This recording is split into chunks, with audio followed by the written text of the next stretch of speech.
Meu nome é Ana Melo Dias. Eu sou médica de família e comunidade.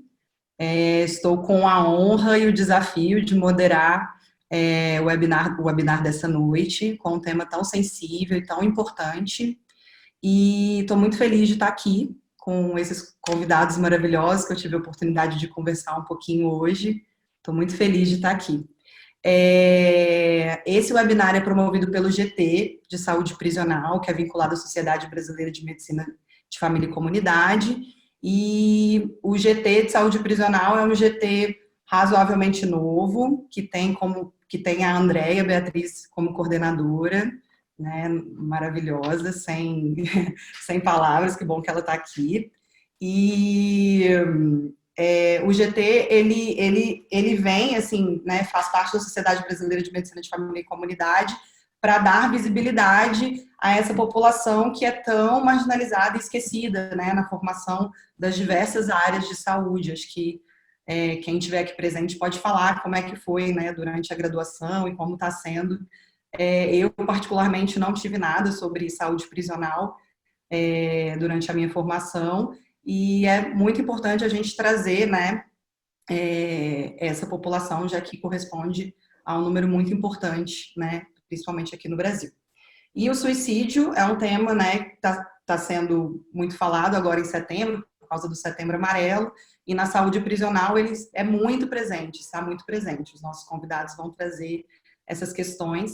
E aí eu queria que esse fosse um espaço, a proposta, né, convidar todo mundo, para que seja um espaço da gente poder compartilhar nossas experiências, nossas angústias, nossas dúvidas, aproveitar bastante do conhecimento dos convidados, da experiência deles, para a gente conseguir aprender um pouco mais aqui nesse espaço, tá bem?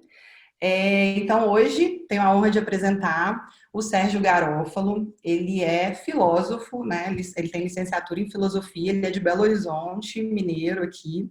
Foi para Bahia fazer faculdade de medicina, tá no último ano da UFBA.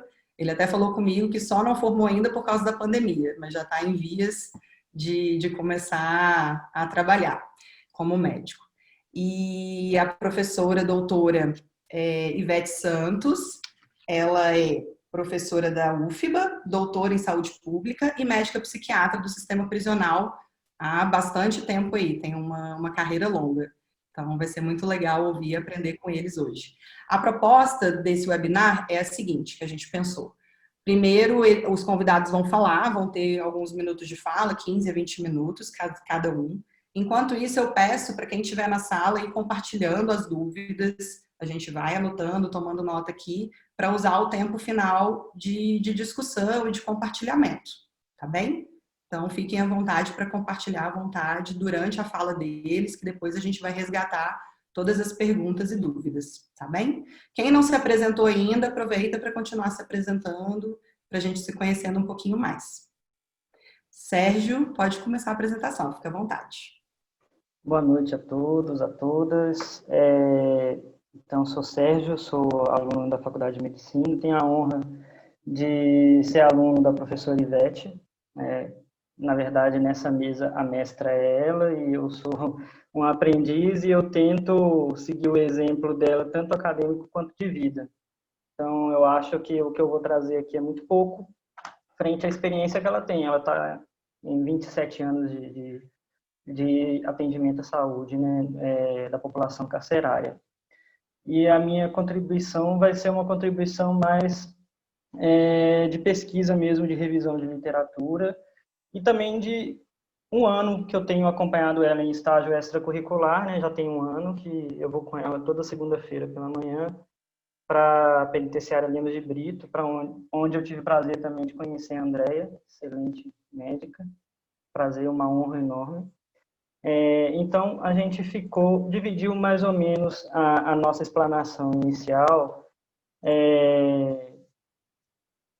Eu vou falar um pouco sobre as questões sociofilosóficas do suicídio e também sobre a epidemiologia do fenômeno suicídio, tanto na população geral quanto na população carcerária. E depois a professora vai abordar mais especificamente o manejo e as particularidades desse fenômeno dentro do sistema prisional.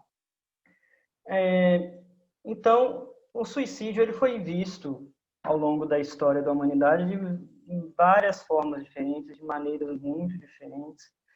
E estudar a história do suicídio, as concepções que estão por detrás do suicídio, ajuda a gente a entender como ele é visto hoje, né? Na antiguidade, né, na antiguidade greco-romana, se tinha uma tolerância frente ao suicídio. O suicida ele era considerado um homem honroso, um ato de liberdade, principalmente para a linha dos estoicos, que, na verdade, consideravam o suicídio honroso, mas achavam que não era tão adequado moralmente se matar. Uma curiosidade interessante é que o suicídio, ao longo da história da humanidade, sempre teve analogias, ligações com as concepções de preso, de liberdade, de soltura. E é interessante a gente tratar esse tema dentro da população carcerária, né? Uma população privada de liberdade.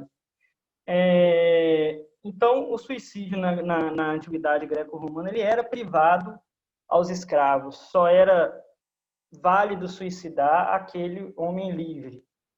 A gente entende, assim, se for analisar por uma ótica do materialismo, né, histórico, dialético, a concepção de trabalho, né? As pessoas precisavam do trabalho. Essa concepção também ela vai perpassar ao longo de toda a linha histórica do suicídio. A gente vai ver que a modernidade também traz muito isso, a democracia liberal, e a gente vai ver pensadores mais recentes falando sobre isso, que muito do interdito sobre o suicídio está no fato de reduzir a força de trabalho.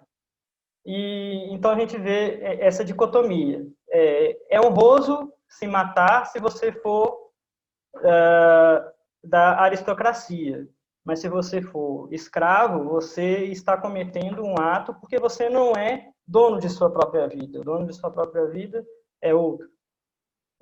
452 anos depois de Cristo, né, um concílio já na era da cristandade, determinou que o suicídio seria um pecado grave.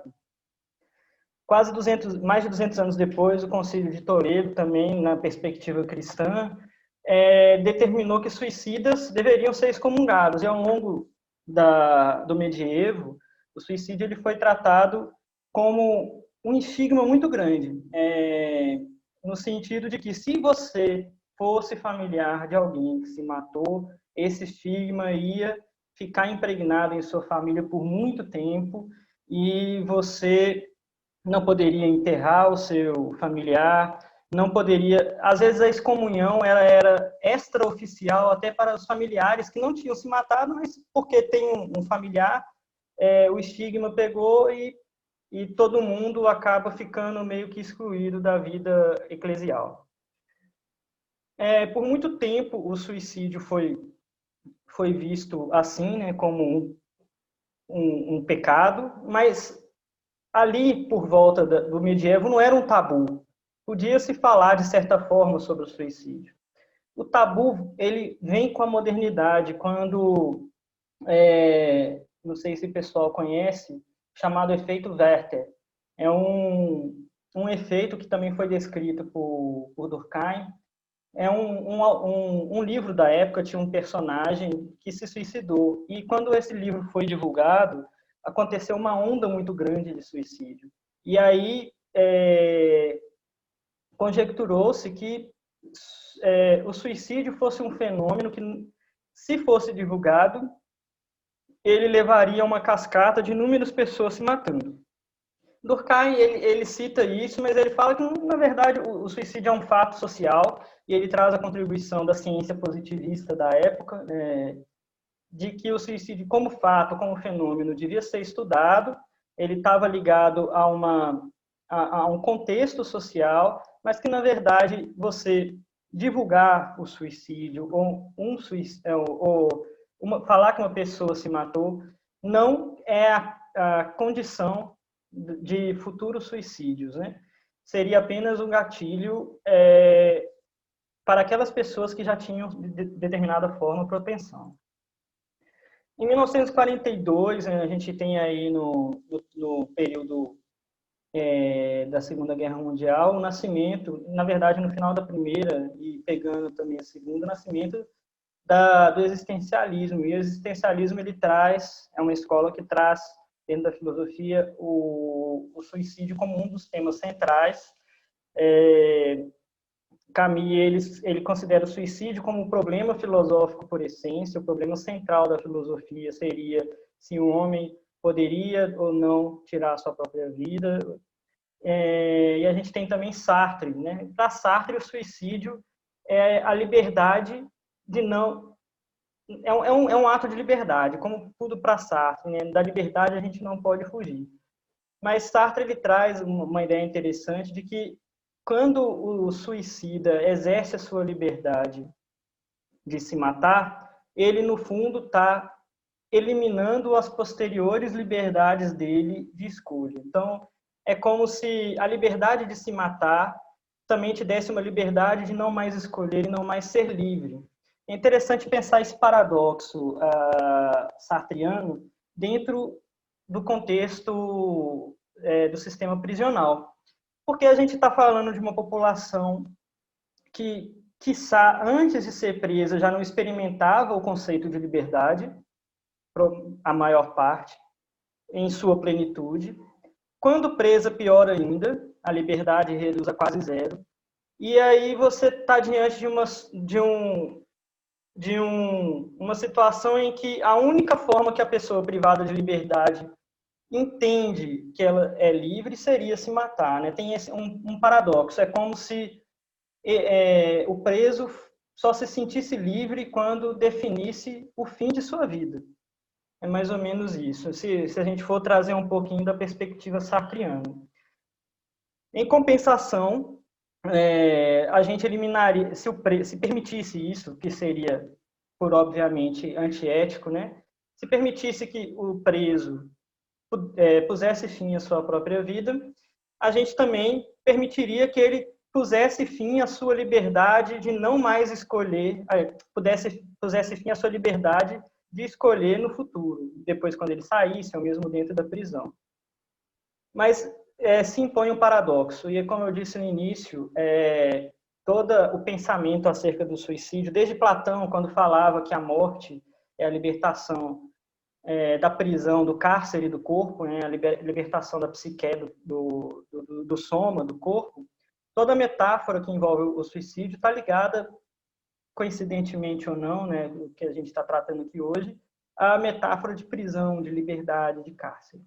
Em 1960, a OMS define o suicídio como um fenômeno multifatorial, e a partir de então a OMS começa a olhar mais o suicídio, mais de perto, define como uma das metas de saúde pública global a redução do suicídio.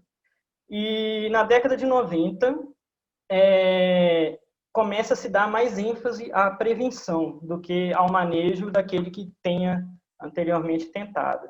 Coincidiu, né, a década de 90 com a reforma psiquiátrica, né, a virada do eixo hospitalocêntrico para o cuidado biopsicossocial, e coincidiu também com o advento de medicações melhores, com menos efeitos colaterais e de mais fácil manejo.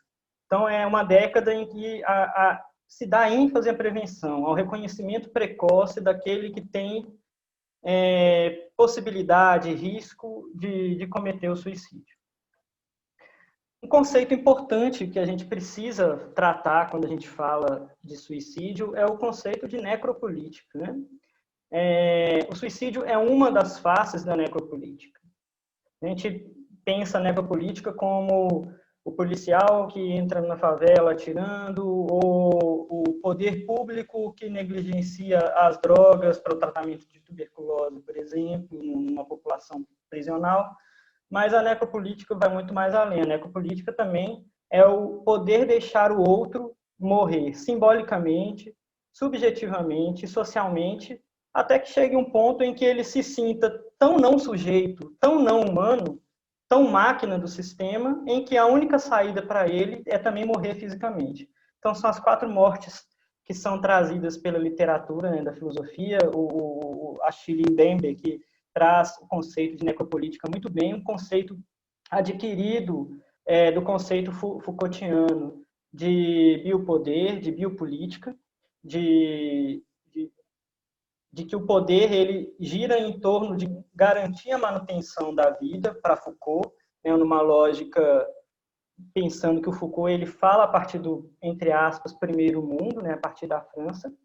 Em Mbembe ele vem adaptando Foucault ao terceiro mundo, né, ao mundo em desenvolvimento, ao mundo colonializado, né. O suicídio, então, poderia ser uma dessas faces da necropolítica.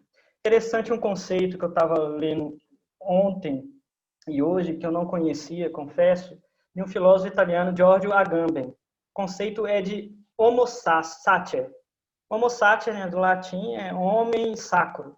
É um conceito que ele adaptou e rememorou do ordenamento jurídico da Roma Antiga. Para os romanos antigamente e para toda a antiguidade do período do Império Romano, existia uma figura que era aquele sujeito que cometia um delito contra as divindades. Esse sujeito que comete um delito contra a divindade ou contra as divindades, ele não pode ser duas coisas. Primeiro, punido com pena de morte pelo Estado. Então, o Estado não poderia matá-lo ativamente e ele não poderia servir como sacrifício humano em rituais para os deuses romanos, greco-romanos, enfim. Então, Agamben ele traz esse conceito. E, na época, o que se fazia? Na verdade, esse homo sacer, ele não podia ser punido, mas ele tinha uma punição específica pelo fato de ser, entre aspas, homem sagrado, por ter rompido a relação da humanidade com a divindade, a punição dele seria ser deixado ao léu. Então, o Estado não mais o protegeria. Se alguém fosse matá-lo, ninguém ia defender, e mais ainda, a pessoa que matasse um homo sacer, ela não seria condenada por homicídio, ela não seria condenada por crime nenhum. Era um homem que era solto no meio do Estado, é como se fosse quase que uma apátrida, né? A figura do homo sacer mais próxima que a gente conhece talvez seria de Édipo, né, do mito, que ele perambula depois de ter matado o pai, dessa questão de ter sido descoberto, de ter tido incesto com a mãe. E aí o Édipo é mais ou menos isso. Ele teria ofendido a divindade greco-romana, as divindades gregas, né, pelo mito. E aí ele passa a perambular, sempre nessa com medo de alguém o matar, porque ele não era mais protegido. Então esse é um conceito que a gente pode trazer, o Agamben, o Giorgio Agamben, ele traz para os dias atuais, no sentido de que a necropolítica também se revela assim, sobretudo se revela assim, né? Um deixar morrer, um deixar estar, um não cuidar do viver. É como se o Estado juntasse todas as tecnologias de garantia de vida e selecionasse aquelas pessoas que seriam destinatárias dessas tecnologias de garantia de vida. Aqueles que não são destinatários ficam ao ver da divindade. É mais ou menos isso, porque o conceito do homo sacer é de que um humano não pode matar aquele homem sagrado, porque se ele cometer um delito contra as divindades, através do destino, que tinham que dar um fim nele.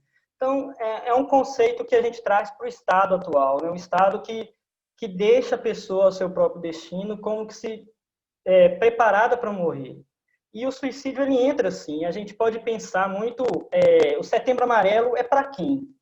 O Setembro Amarelo, falando de um mês, que na verdade é uma coisa assim que eu até tinha conversado muito com a professora Ivete antes, é uma coisa que eu não gosto, essa coisa de ter meses temáticos, porque fica parecendo que só naquele mês se dá atenção àquela determinada temática.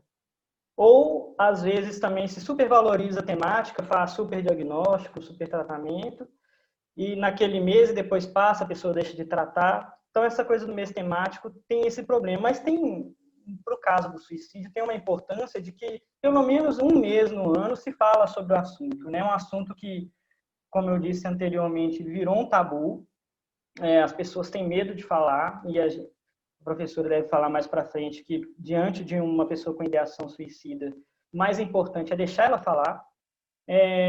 Mas aí fica a questão, Setembro Amarelo é para quem? Porque se o Setembro Amarelo ele é divulgado nas redes sociais, ele é divulgado na TV, e aquela pessoa que não tem celular? E a gente sabe que a maior parte dos suicidas, principalmente em países em desenvolvimento, eles estão nas classes C e D, né?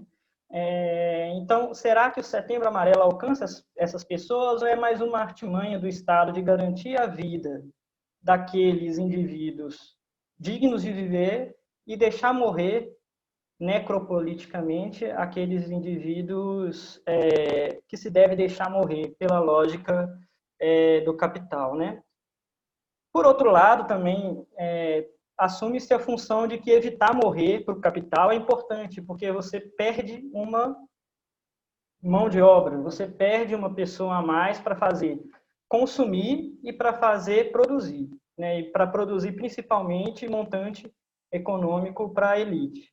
Mas, mesmo pela lógica do capital, dentro da cadeia, dentro do sistema prisional, pensando que aquela pessoa vai ficar ali 20, 30 anos, talvez, vai envelhecer ali, quando sair já não vai trabalhar mesmo, para essa lógica de um necroestado, um estado de morte, destinado para deixar morrer, talvez o suicídio para essa população seja, triste falar, mas seja interessante por essa lógica. Bom, então, esse é um primeiro momento que eu falei um pouco da concepção sociofilosófica, brevemente. Na verdade, não é um assunto que eu já estudava antes, quando eu fiz a graduação, eu fiz há muito tempo, eu tive que parar para ler. E agora a gente vai falar da epidemiologia do fenômeno do suicídio. Em todo mundo, morrem mais pessoas por suicídio do que homicídio e guerra juntos. Então, se colocar 100 pessoas desses três tipos de morte, né, homicídio, suicídio e guerra, 55% é de suicida. 800 mil pessoas ano, e isso equivale em uma morte a cada 40 segundos por suicídio no mundo. Isso falando de um dado muito provavelmente subnotificado. Existe um crescimento na incidência do suicídio no Brasil, no ano 2000, no início do terceiro milênio, eram 4,04 óbitos por suicídio a cada 100 mil habitantes. E a gente aumentou em 31,4% até 2014, chegando a 5,3%. O que, se for colocar no papel ano a ano e no montante da população brasileira, é um número muito grande. E lembrando que o Brasil, muito provavelmente, tem uma subnotificação imensa de suicídio, né? Quando a gente fala de suicídio, a gente tem que entender que o suicídio é, na verdade, um fim de linha, né? A consumação do ato suicida é um fim de linha. Então, se a gente pegar a cada 100 habitantes, esse estudo de Bodega traz isso, ele é uma revisão que traz de literatura muito interessante, que traz esse dado. A cada 100 habitantes, 17 têm pensamento de suicídio, né? 5 têm algum plano para se matar. Alô? 5 têm algum plano para se matar. 3 tentam suicídio, né, a cada 100 pessoas. E apenas uma é atendida em pronto atendimento. O número de óbitos de suicídio dentro do número de óbitos totais na população geral é 1%. Né? Então, a cada 100 óbitos, uma é por suicídio. Então, se a gente parar e pensar, a gente só vê nos nossos pronto-atendimentos, nas nossas emergências, a ponta do iceberg.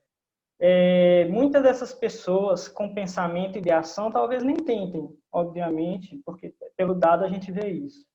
Mas pensar que o suicídio também é um sintoma de algo que pode estar tirando a funcionalidade dessa pessoa, a alegria de viver dessa pessoa, e que mesmo que ela não se mate ativamente, a gente sabe hoje que existem formas passivas, né? De se matar. Deixar de se tratar, não tomar remédio, não fazer dieta, coisas assim. Então, existem formas ativas e passivas.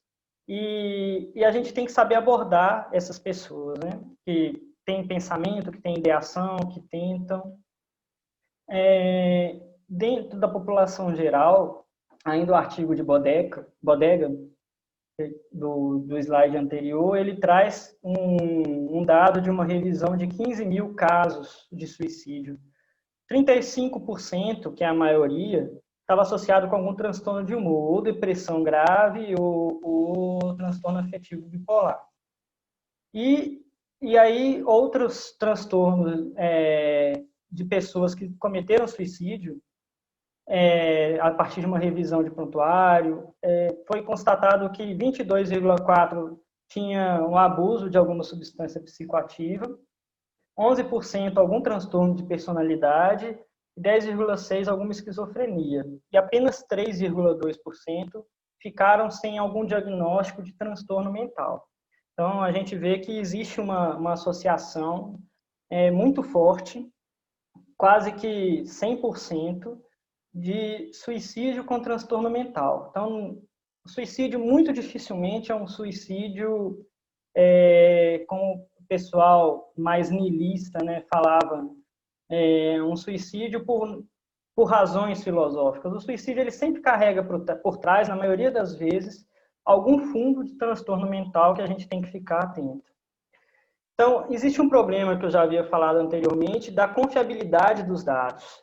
O IBGE estima que 10% dos óbitos não são registrados em cartório, são óbitos que são registrados bem posteriormente. A gente pode, assim eu falo dos óbitos, dos óbitos gerais, e aí nesses óbitos gerais provavelmente deve ter suicídio no meio. Então a gente já perde qualidade de informação, qualidade de dado nesse primeiro ponto.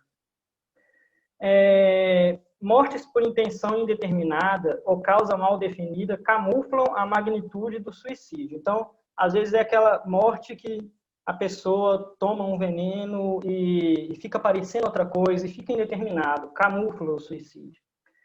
Existe uma inadequação das informações, mau preenchimento mesmo de atestado de óbito, não encaminhamento para perícia em IML. Pressão de familiares, ainda por causa do tabu, por causa do estigma, para a omissão da natureza da morte, e ainda existe isso. E esses problemas todos, esses 4 problemas que eu citei, eles são, segundo a literatura, mais comuns nas regiões norte e nordeste do país, que coincide com as regiões com menos aparato econômico do que as demais, né? Então, traz também a informação de que o suicídio ele tem classe, o suicídio tem cor no Brasil. O suicídio tem classe, cor. E o suicídio é uma ação, é um plano da necropolítica também, a gente pode dizer assim. E o Estado sempre tentando camuflar. Então, o problema do suicídio na população carcerária é um problema pouco explorado. Ontem eu fiz uma revisão rápida de literatura no PubMed, e usei esses descritores, os descritores prisioneiros e descritores suicídios, né? E coloquei para procurar apenas em título ou resumo. 309 resultados de artigos que citam suicídio, as palavras suicídio e prisioneiros, frente a 62.387 artigos só com a palavra suicídio. Então, a gente nem está falando que o escopo das pesquisas seja suicídio na população carcerária. Eu apenas pesquisei se cita essas palavras. E quando a gente vê esse montante, frente ao montante total do suicídio, eu fiquei abismado que só 0,5% das publicações citam a palavra prisioneiros, e eu tentei fazer com o descritor população carcerária, população privada de liberdade, é menor ainda. Então, apenas 0,5% cita. Existe uma negligência da ciência, do Estado, de quem escreve artigo, de quem aprova artigo em revista. Absurda. Então, existe uma demanda muito grande da literatura e e da comunidade da epidemiologia de estudar o assunto. É um assunto pouco estudado. Talvez porque é um assunto, primeiro, o suicídio é um assunto tabu, e segundo, um tabu dentro de uma população bastante estigmatizada. Ninguém quer se aproximar do tema. Agora, chama atenção, quando eu fiz essa revisão, que a maior parte desses 309 resultados é de 2012, 2015 para cá. Então, percebe-se que existe uma crescente, dá para ver uma curva lá no PubMed, que tem uma crescente de publicações de artigo com esses descritores. Isso é bom, significa que, apesar de em passos de tartaruga, a gente está caminhando para melhores pesquisas sobre o assunto. Então, agora eu vou falar especificamente da epidemiologia do suicídio no sistema penitenciário. Sabe-se que as pessoas privadas de liberdade, de meia idade, mais velhos, e aí os artigos, na maior parte das vezes, consideram os mais velhos acima de 50 e não acima de 60, pela justificativa de que a população privada de liberdade, estatisticamente, vive menos, né? Chega menos à maturidade. Então, os mais velhos e as pessoas de meia idade têm risco mais elevado de suicídio, como na população geral, na verdade. E homens têm maior risco de suicídio do que mulheres. E homens de 40, 50, 60 anos, mais ou menos nessa faixa etária, 40, 50, têm um risco maior ainda do que homens de outras faixas etárias e de mulheres. Existe um dado da população geral e não da população carcerária, de que uma pessoa consegue se matar a cada 4 pessoas que tentam, dentre os mais velhos. E uma consegue se matar a cada 25 dos que tentam, dentre os mais novos. Então, a gente vê também que, além de o suicídio ser mais frequente na população idosa, a efetividade da tentativa é maior, porque são pessoas que estão mais determinadas a se matar e são pessoas que estão mais determinadas a usar métodos mais violentos para conseguir a consumação do ato. 30% dos suicídios concluídos na população geral também tem histórico de tentativas prévias de suicídio, daí a necessidade de uma triagem de se a pessoa já tentou ou se pelo menos teve alguma ideação prévia. Existe um dado de que, ao ser libertada, a pessoa... aí é um estudo que pegou uma população presa que se automutilou e fez um acompanhamento prospectivo. E aí eles pegaram pessoas que se automutilaram presas. As pessoas que se automutilaram presas, que saíram, dobravam o risco de suicídio no mesmo tempo das que continuavam presas. E a justificativa, a hipótese mais provável para isso é que a cadeia, de certa forma, a prisão, de certa forma, depois a professora vai falar isso melhor, ela acaba sendo um fator protetor porque tem outras pessoas do seu lado. O problema é que se a pessoa não for tratada ali naquela oportunidade, assim que ela sair, ou assim que ela tiver a primeira oportunidade de estar sozinha, ela vai consumar um ato, né? Porque ela vai ficar ali 10, 20, 30 anos pensando em como, até que quando ela sair, muito provavelmente sem suporte social, sem moradia, sem emprego, vai piorar a situação dela. E como eu disse anteriormente, 1% dos óbitos na população geral é por suicídio, e existe um dado de alguns países europeus e alguns estados brasileiros, até 33%, né, até 1/3 dos óbitos na população privada de liberdade ser por suicídio. É uma coisa, né, muito grande, é muito assustadora mesmo. É um risco 8,2 vezes maior de suicídio no sistema penitenciário, e o risco de o suicídio ser consumado entre homens é 5 vezes maior. E entre as mulheres é 20 vezes maior. Eu falei que as mulheres, elas tentam menos suicídio, elas conseguem se matar menos, mas a mulher presa, esse menos, ela quase que iguala ao homem, porque a gente sabe que existe toda uma pressão social e um estigma maior da mulher presa, né? Porque o crime, querendo ou não, também tem um pouco da lógica do patriarcado. A mulher presa carrega o estigma de ser presa e de ser mulher. E, às vezes, de ter filho na cadeia e ter que preocupar com o companheiro. Tudo isso eleva muito o risco de suicídio da mulher presa. Esses dados são do DPEM de 2019. E o azulzinho aqui, a gente vê o azulzinho desse gráfico significa as mortes por suicídio. Então, a gente tem o estado com maior número de suicídio, número relativo, obviamente, de suicídio é Roraima, ele tem 33%.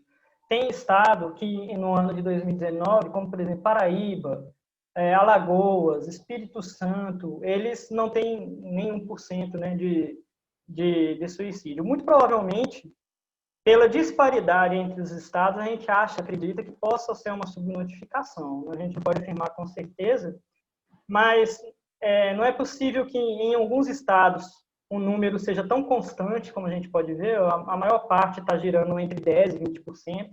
Só tem o outlier da Roraima de 33%, e esses estados que não notificaram, né? Então, melhorar as informações sobre o suicídio no sistema prisional é o primeiro passo para tratar o problema. E trago, por último, essa escala de um artigo alemão que testou uma triagem para suicídio quando o preso adentrava o sistema penal, né? E é interessante, eu trago ela mais para mostrar alguns fatores de risco que depois a professora vai explorar mais à frente.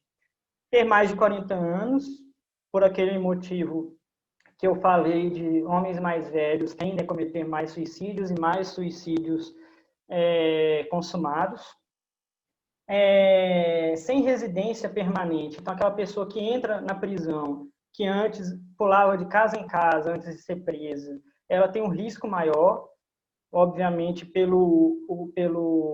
vulnerabilidade social dela. Nenhum ou apenas um encarceramento anterior.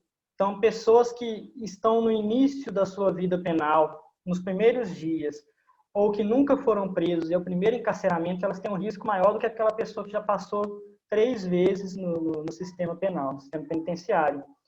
E daí também a gente tem um dado da literatura de que o preso provisório se mata mais do que o preso apenado. É um dado importante também.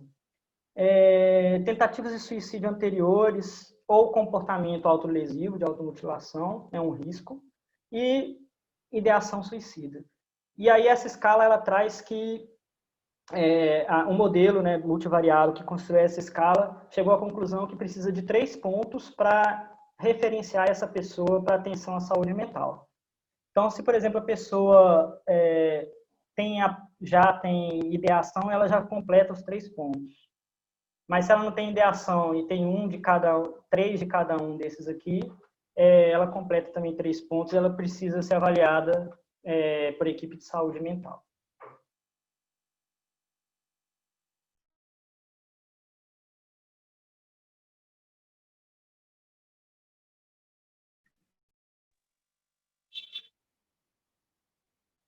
Bom, gente, primeiro...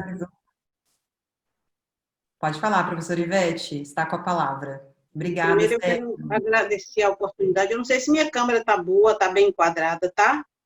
Pronto.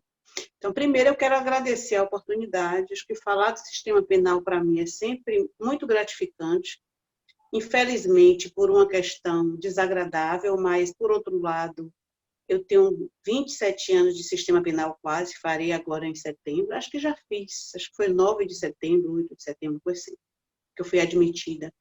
Então, a gente pode, hoje, quando olha o sistema penal, piorou. Muita coisa piorou mesmo, mas muita coisa melhorou. Então, as discussões melhoraram, o interesse de todo mundo por essa temática melhorou muito. Vocês não têm ideia do que era isso há 15 anos atrás, há 10 anos atrás, era um problema.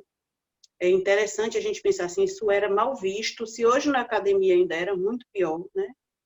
Então, eu sou muito grata pelo convite. Sempre que for falar de sistema prisional, eu acho muito importante mesmo, que é uma população esquecida, que a gente diz que sofre muita doença negligenciada, mas é uma população extremamente, não só negligenciada, como mal vista e que é pedido à cabeça, né? Assim, acho que quando a gente fala do suicídio é bem interessante, mais ainda, porque se o suicídio é um tabu fora de instituição prisional, imagina dentro de instituição prisional, né? Quando a gente fala de suicídio fora, num lugar desse, as pessoas, a primeira pergunta é, não deixa se matar mesmo. Com a questão do Covid, agora a gente viveu isso.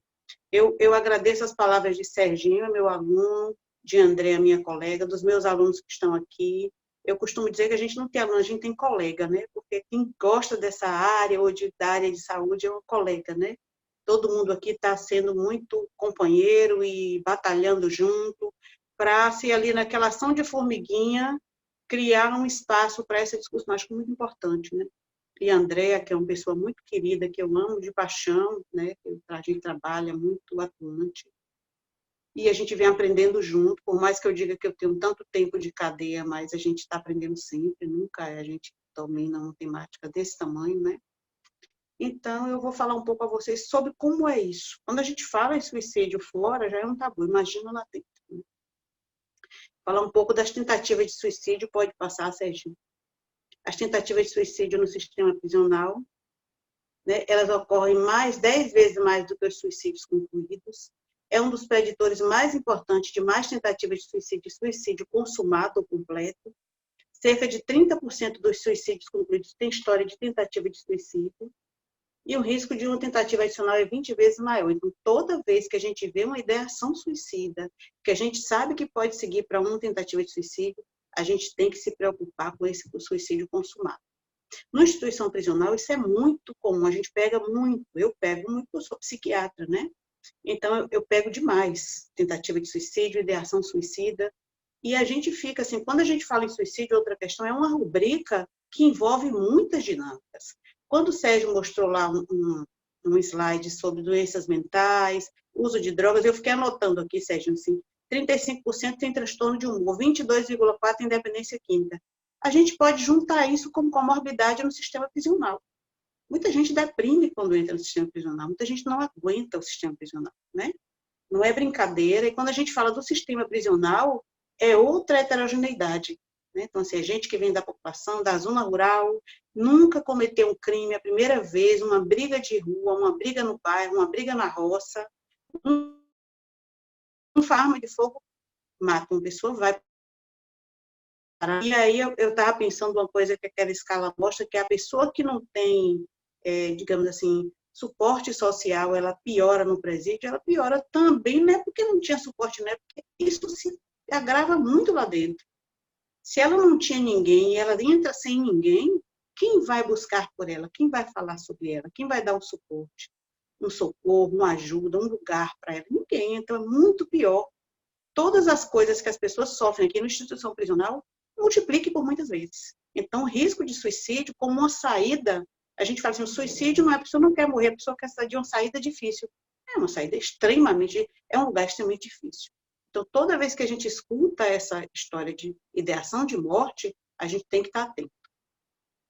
As formas utilizadas, enforcamento, uso de substância, eu já vi, né? Muita tentativa, já vi uma tentativa por uso de substância, a pessoa preso guardou medicação por muito tempo e tomou todas de vez. Né? Enforcamento é a mais comum tentativa por enforcamento. Saltar das galerias. Aqui em Salvador, a gente tem umas estruturas que tem as galerias, então eles podem saltar, subir e saltar. Né? E eu já vi casos de tentar saltar com corda no pescoço, cortar o pescoço, eu já vi caso também. Né? Transtornos mentais comumente associados ao uso de substância de drogas. Às vezes, o que acontece? A pessoa usa droga, entra numa instituição em que não usa ou não consegue usar e ela faz abstinência. Então, ela faz quadros graves de agitação, se desorganiza por abstinência de droga e, às vezes, tem uma tentativa mais impulsiva de morte, né, de suicídio. Quadros depressivos muito comuns e por várias dinâmicas. É interessante que, ao longo desses anos, eu me lembrei hoje, só por causa desse tema, eu me lembrei de uma pessoa que perdeu a mãe. Ele soube que perdeu a mãe com 30 dias de morta, né? Soube no presídio.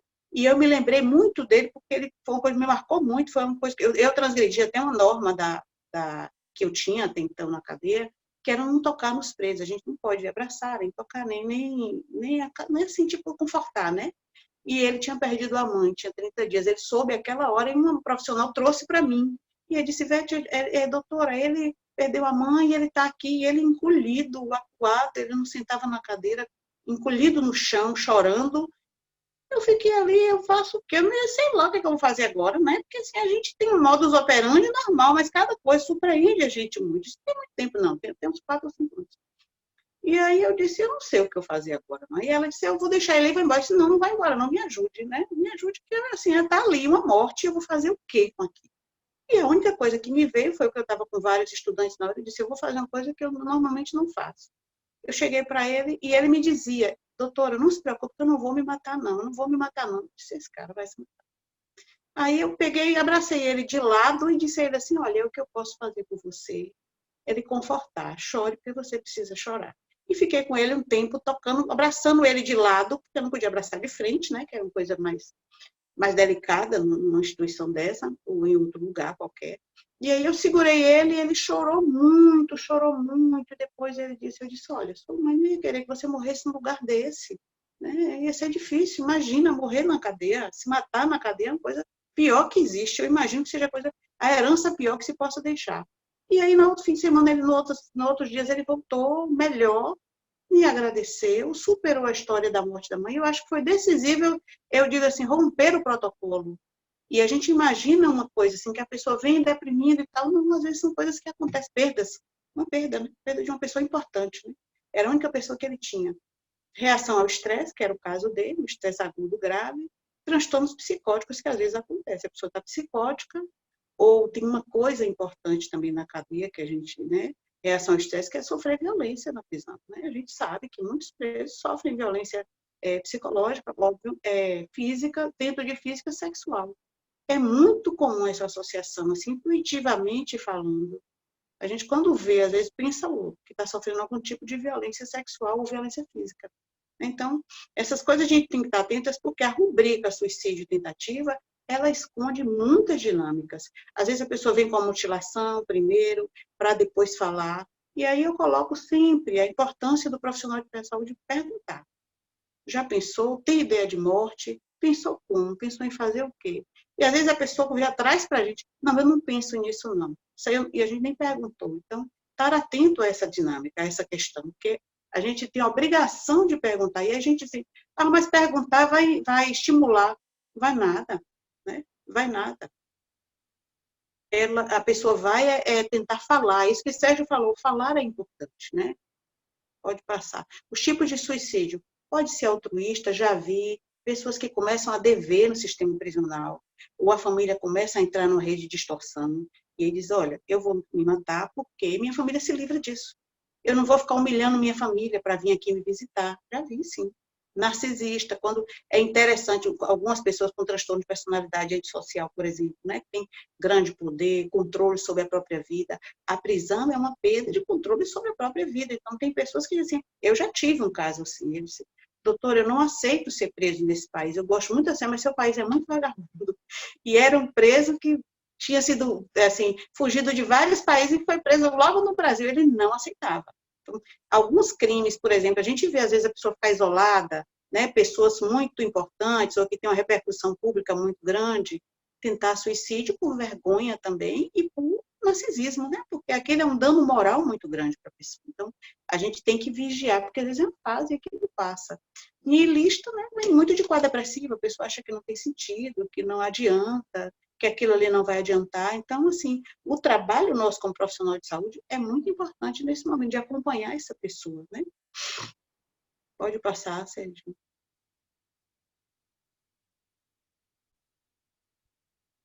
Uhum. A gente tem aqui, eu trouxe uma foto de antes, que é da superlotação, que a gente já conhece bem, e essa foto aqui é de uma cela que a pessoa cumpre pena em uma cela isolada.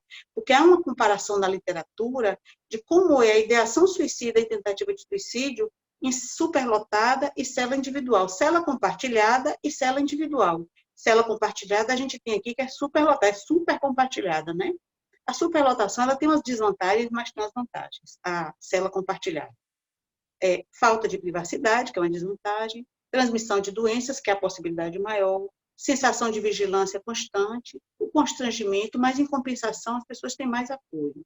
Nas celas individuais tem isolamento, a sensação de solidão, a supervisão para essas pessoas também é deficitária e a privacidade é maior por um lado, mas por outro lado, na cela individual, o suicídio é muito mais frequente e nos casos de superlotação é muito mais frequente ideação suicida e pouca tentativa. E, assim, eu tenho um relato, que é um relato anedotário, mas é anedótico, mas é real, assim, de várias tentativas de suicídio no presídio com celas superlotadas, da pessoa não conseguir se matar, porque os outros não deixam, né? E pensar, eu até falei uma vez assim, olha que interessante, ninguém deixa, a pessoa está lá fazendo a cordinha dela, isso é real, né? Fazendo a cordinha para se suicidar e os outros batem, tomam a cordinha e jogam para fora da cela. Aí eu disse, olha, que bacana, não deixam ele. Não, doutora, é porque isso aí vai ser um processo administrativo na gente. Vão abrir a cela, vão abrir o pavilhão, impedir que visita entre. Então, assim, tem toda uma lógica que não é permitido o suicídio ali. Porque tem toda uma lógica, tem toda uma logística que vai parar de funcionar se a pessoa se matar. Fora que ninguém também quer ver um suicídio perto, né? Que é uma coisa desagradável, principalmente pelo método principal, que é enforcamento. Pode passar, Sérgio? Serginho?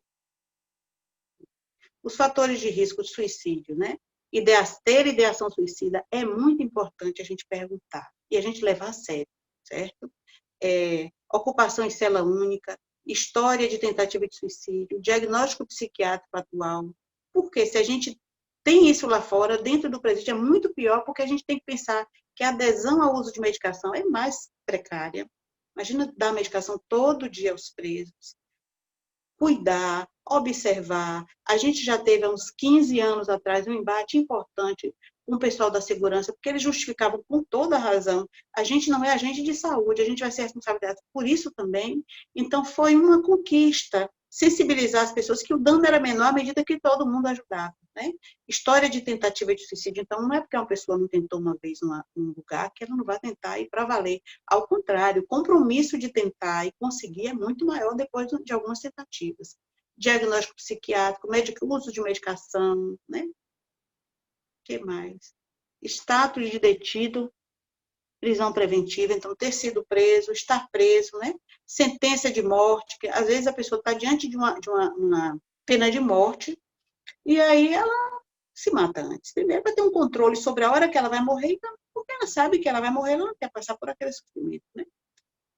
Relacionado a homicídio, a um crime violento, problemas de uso de álcool, de drogas em geral, né? Fatores de proteção, ser casado antes da prisão. Então, é interessante isso, porque a gente precisa, assim, contato anterior com o serviço de saúde mental e ser casado antes da prisão, porque a gente sabe que muitas pessoas, quando são presas e têm companheira, começam a desconfiar da companheira, começam os outros presos, e pronto, isso é do interior, ou é daqui também, mas do interior ainda mais. Essa ruptura, tanto a ruptura de vínculo, quanto as consequências da ruptura de vínculo dentro de instituição prisional. Então, sua mulher está lá com outro, está lá com não sei o quê, começa aquela questão a coisa meio paranoica real, né? Óbvio, com ciúme, com medo de perder, com medo de estar sendo traído. Então, uma série de questões que não é só ruptura do vínculo, não. É o que a ruptura do vínculo tem esse desdobramento lá dentro, né? E também quem vai correr atrás das coisas da pessoa? A pessoa fica solta, fica sem ninguém, né? A família é muito responsável por estar cuidando, por estar correndo atrás, pelo processo caminhar, por estar conversando com a justiça, né? Para quem se encaminha, levando coisas para os presos, né? Então, ser da raça, fatores de proteção, ser da raça negra, a gente achou interessante isso da cor da pele, né?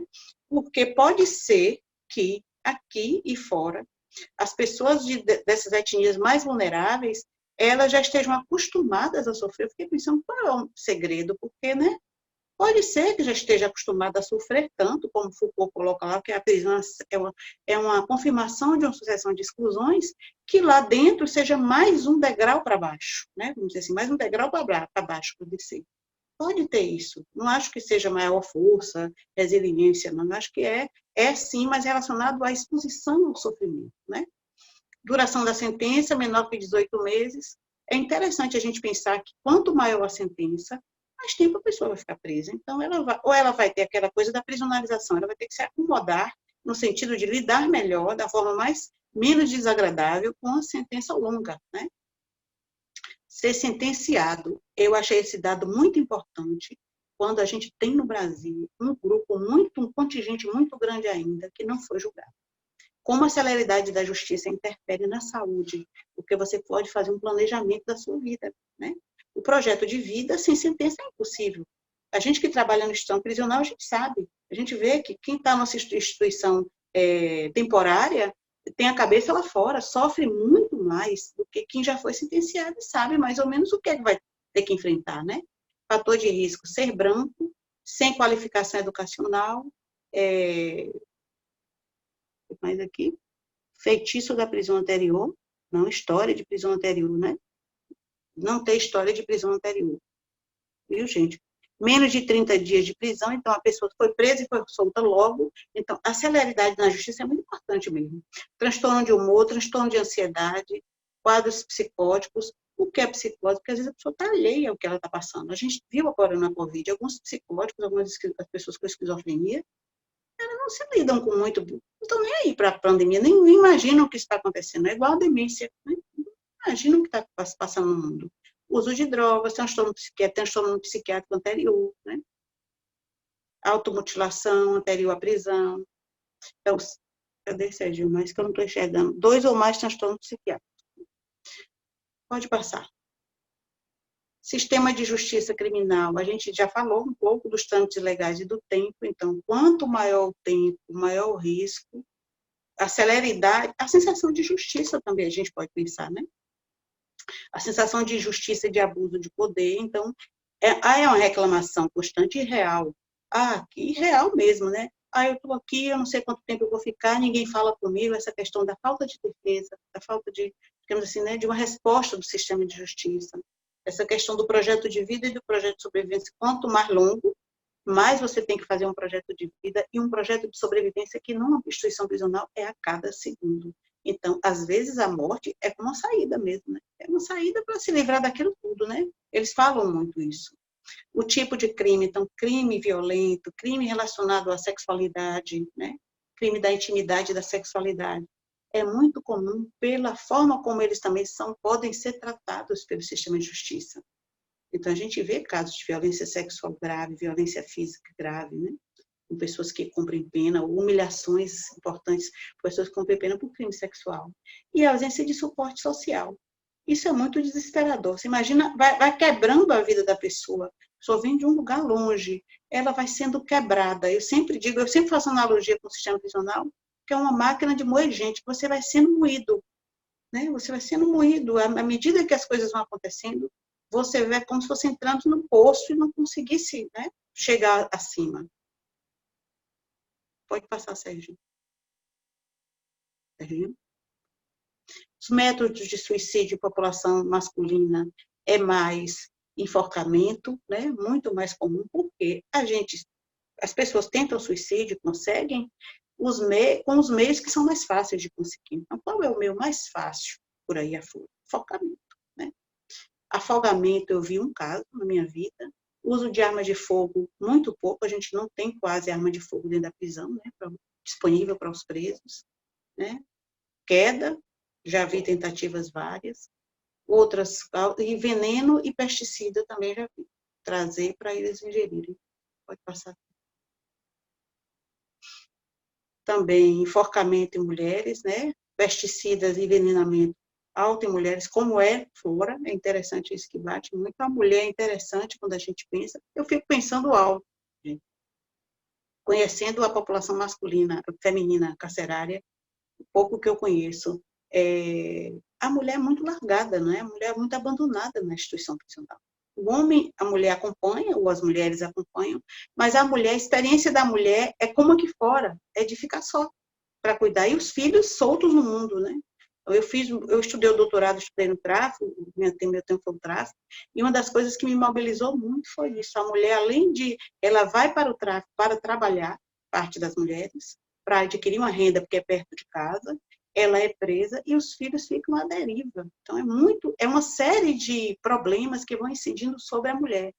Então, é muito importante a gente abrir os olhos e os ouvidos e o coração para escutar essa população mesmo. É muito, né? São uma série de agravos que vão abalando a estrutura emocional da pessoa. Então, o suicídio é uma saída, né? Pode passar, Sérgio. Aqui eu tenho várias fotos de tentativa de suicídio, aqui eu trouxe um caso de automutilação. Eu já vi uma tentativa de suicídio interessante que eu lembrei agora, um suicídio altruísta. Um suicídio narcisista, aliás. Ele ia ser morto virou o presídio, a cadeia, E aí um grupo ia tomar conta, e um dos grandes líderes, ele tentou suicídio, e ele me disse, quando eu examinei, ele não estava deprimido, não. Ele disse, doutora, eu não quero que uma pessoa vá me matar e ter esse título de quem me matou. Eu prefiro me matar antes. Aí eu conversei com ele, disse, mas não tem outra saída, uma saída mais tranquila, que você vá para outro lugar? Então tá, eu aceito que ele realmente não se matou, mas ele ia se matar. Ele ia se enforcar mesmo, tem marcas dele, muito escoriado, pode passar. Aqui são marcas também no peito, de lesões no tórax e nos braços, é muito comum, é o padrão mais comum que a gente vê, braços e tórax, né, que são lugares onde a pessoa como é que fala? Tem acesso, né, para fazer as lesões. E eu vi uma queimadura nas costas uma vez, a pessoa dizendo que ela estava mal, que a panela caiu. Eu disse, nas costas não tem lógica, né? Alguém derramou, alguém tentou matar. Pode passar o outro. E esse aqui de cortar o pescoço. Ele ficou realmente com estilete tentando cortar o pescoço quieto na cela. Quando o pessoal viu o sangue, pegou ele, tirou e deu socorro. Então, é muito importante, pode passar, acho que encerra aqui. Né? Perfil da demanda que a gente atende frequência, muita insônia, tem alguns casos de epilepsia, de presos que entram com epilepsia, transtornos psicóticos, né, 16%, dependência química, isso é a demanda de atendimento, a dependência química provavelmente no presídio é maior. Transtornos depressivos e ansiosos, 6%, inespecíficos, 4%. A gente vê muito na penitenciária a agitação psicomotora por diversas causas.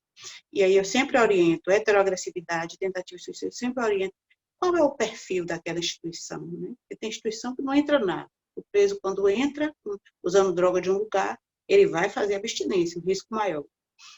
Quando entra tudo, que ele não usou nada fora, ele vai fazer intoxicação por drogas, então vai fazer um perfil de tentativa de suicídio ou de agitação mais impulsivo, né, mais difuso. Pode passar, Sérgio. Avaliando o risco de suicídio, o que está acontecendo, avaliar o estado mental da pessoa, e aí é muito importante a gente abordar o tema com privacidade. Por quê? Às vezes a gente tem uma demanda de atender no pavilhão, atender na cela. Eu acho ótimo que a gente conhece a instituição, e eu conheço muito bem a instituição, né? Posso dizer isso. Às vezes eu vou na cela, às vezes eu tenho que ir lá. Por quê? Para avaliar o estado mental. Porque às vezes a pessoa tentou suicídio, hoje está agitada. Toda agitação numa cadeia, a gente tem que pensar em suicídio, porque é uma saída, um focamento. Principalmente porque bota uma pessoa isolada, né? Então, eu digo, olha, eu vou lá, porque vai tirar de lá, eu vou medicar, vai voltar para lá. E aí eu prefiro ir lá ver, porque se tirar, tira de uma vez para levar para um serviço fora. Porque vai entrar a polícia, vai entrar a gente, o risco para os profissionais, o risco para o preso, o risco para a estrutura toda, de ter até um desfecho fatal grave, como já teve, assim, a pessoa agitar e bater nos funcionários, os funcionários teve que conter, eu já vi caso de quebrar cervical, né, agitação grave, então você tira 2 vezes de uma estrutura, é melhor avaliar onde a pessoa está, tentar um contato com ela ali, nunca tive uma situação de ser inseguro para mim, ao contrário, sempre é seguro, mais seguro, e seguro para o preso, principalmente para a equipe. Então, avaliar o estado mental no lugar onde está, para não tirar para o serviço, e depois devolver para o serviço. Mas sempre que o preso vir com algum tipo de sofrimento, colocar, questionar sobre isso, né? Intencionalidade, que perguntar, pensa em morte, tem ideia de morte, é a pergunta mais genérica que eu já encontrei na minha vida. É claro que cada um de nós, como profissionais, vai encontrar seu ponto de equilíbrio, seu ponto de conforto para fazer certas perguntas, né? Mas todo profissional de saúde precisa perguntar. Se tem ideação, se tem, como é, se planeja, como é, se pode falar, e as pessoas sempre podem falar, né? E a gente escutar. Avaliar fatores de risco e proteção, perguntar se a pessoa tem família, se não tem família. Às vezes, acontece muito, cada vez mais, eu acho que a idade vai fazendo a gente fazer muito mais coisas, né? Deixar de fazer umas coisas e fazer outras. Eu chamo as famílias, peço para alguém mostrar o processo, porque isso dá uma sensação de pertinência a alguma coisa, né?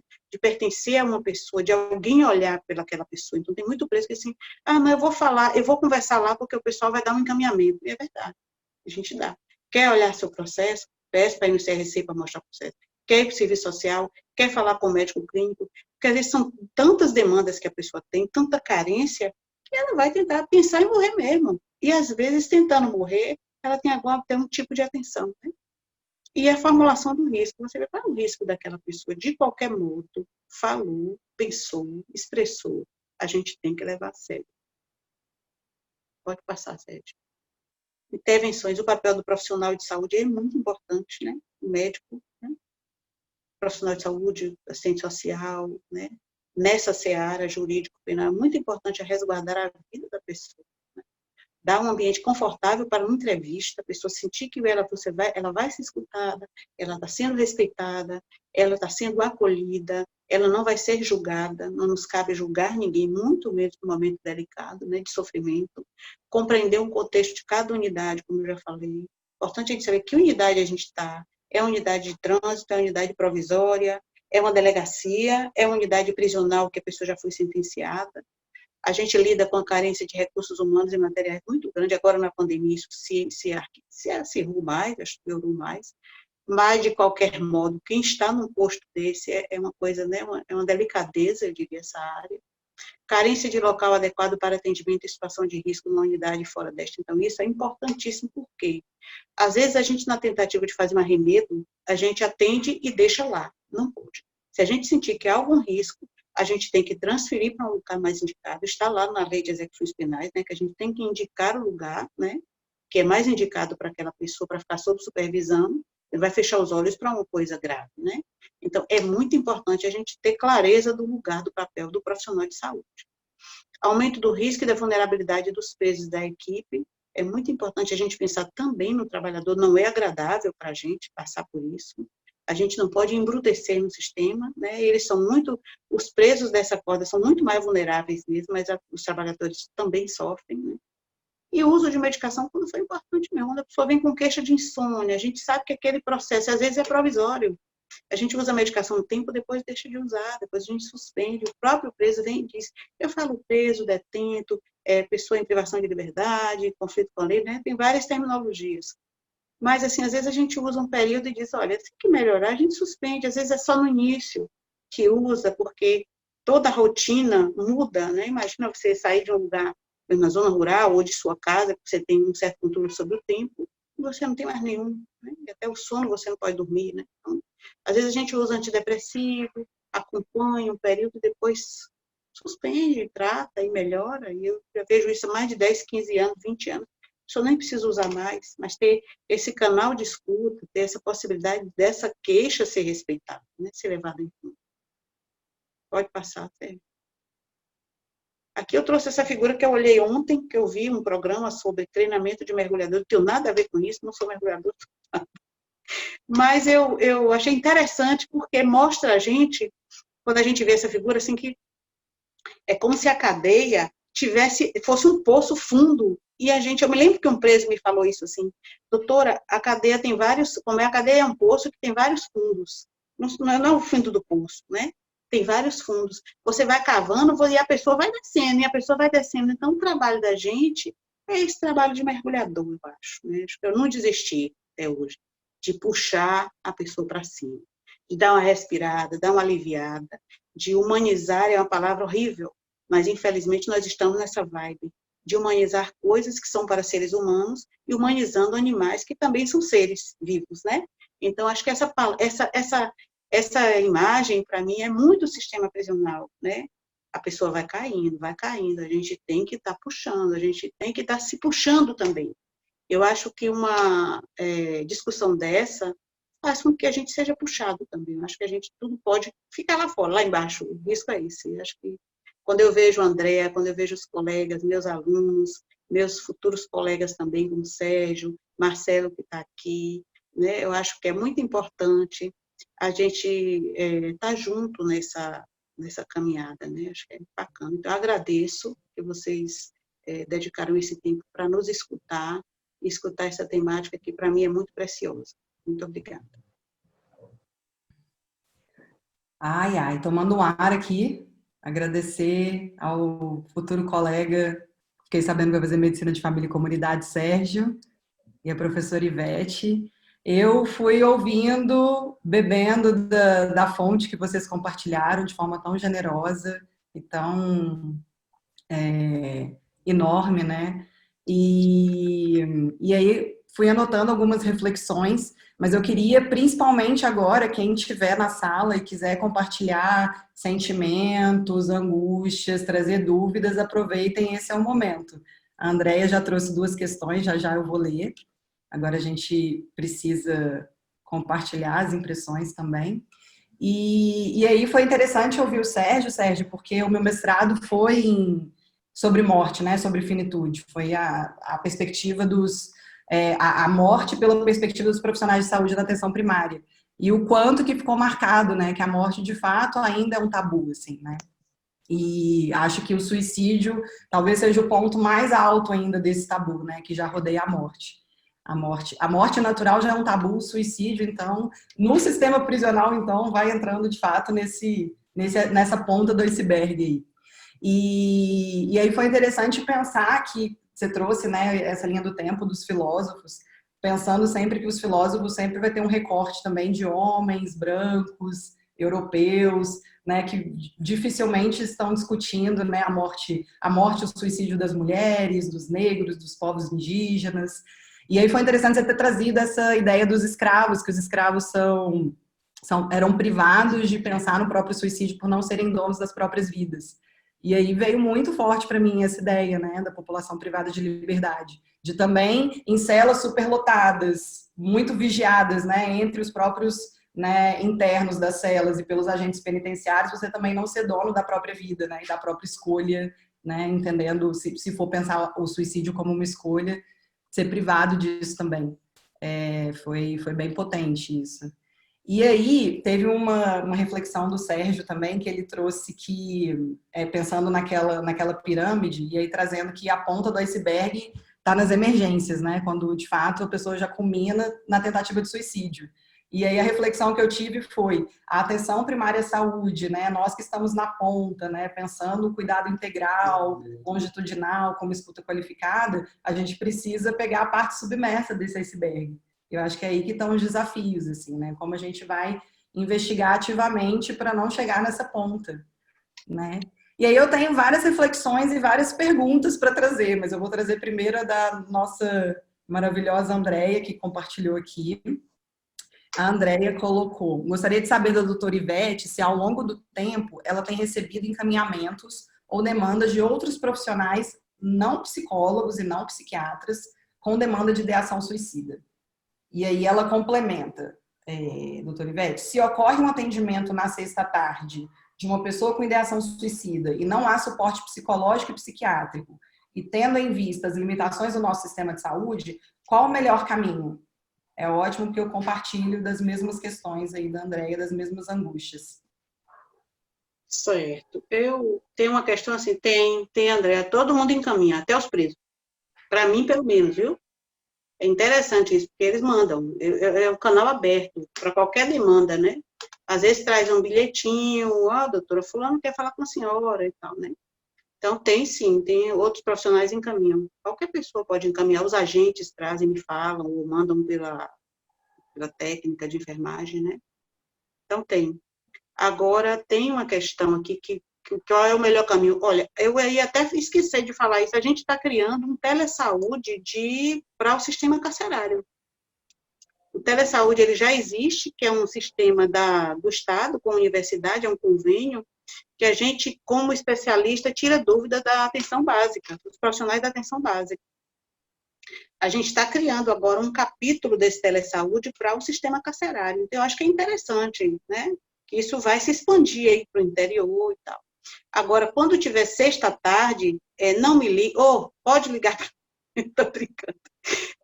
Sexta-tarde, Andréa, eu acho que ver qual é o quadro, realmente, né?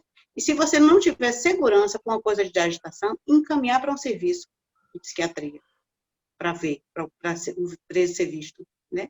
Uma coisa comum vou dar uma medicação, vai passar um fim de semana sem um profissional olhar, eu acho delicado. Se for uma coisa grave, eu acho que você vê que uma agitação ou uma tentativa de suicídio, encaminhar para um serviço de emergência a qualquer momento, avaliar. Não deixar no sistema, não. porque a chance de você ter uma série do sistema prisional é uma demanda infinita, né? Então, a chance de ter um problema maior e um desfecho pior é maior, né? O risco de medicar, uma delicadeza de medicação injetável no presídio, a gente não pode ultrapassar o limite do corpo. Se a pessoa não quiser, não pode dar medicação. Né? Então, tem que transferir para a unidade clínica, que não é do sistema prisional, e colocar e voltar depois. Então, são detalhes que a gente vai lendo e aprendendo. Então, sexta-feira, ou no horário que não tem um psiquiatra, ou a gente, às vezes, até, eu mesma, eu digo, não, isso aqui é para emergência. Porque se for uma coisa que lá tem a vaga, fica. Ou então, isso aqui não é para aqui, isso aqui é para o hospital de custódia, entendeu? Você vê que é um quadro mais grave, tem que, se for uma coisa que dê para manejar, deve deixar na unidade, sim. Se não, deve transferir para encaminhamento, fazer avaliação fora. Não sei se respondi. Também tem Joseval e Eva, que são 2 alunos da pós-graduação de segurança, né, da administração. Então, Que tá eu agradeço por isso. Sim. Doutora Ivete, até compartilhando uma angústia, essa é uma questão, por exemplo, eu estou atualmente num provisório, né, num sistema provisório, que foi demonstrado aí, de fato, que tem uma prevalência maior dessa questão do risco ao suicídio. E para a gente, assim, acho que uma grande questão para pensar a internação, enfim, é a questão da escolta, né? O quanto que, de fato, a gente vai ter escolta disponível, quanto, de fato, os agentes penitenciários estão disponíveis para também participar desse cuidado, entender a importância. E aí sempre vem uma reflexão, assim, na minha prática de como a gente está trazendo a segurança para perto, né? Para entender a importância dessas questões e para, enfim, continuar o cuidado com a gente, porque é isso, né? A gente faz o encaminhamento, a equipe de saúde, mas quem vai estar junto com o interno durante todo o período de internação são os agentes penitenciários. Então, isso tem sido uma grande questão na minha unidade. Queria saber de vocês se vocês têm alguma questão relacionada a isso, ou os colegas que estão aí na sala, para compartilhar. Como que tem sido?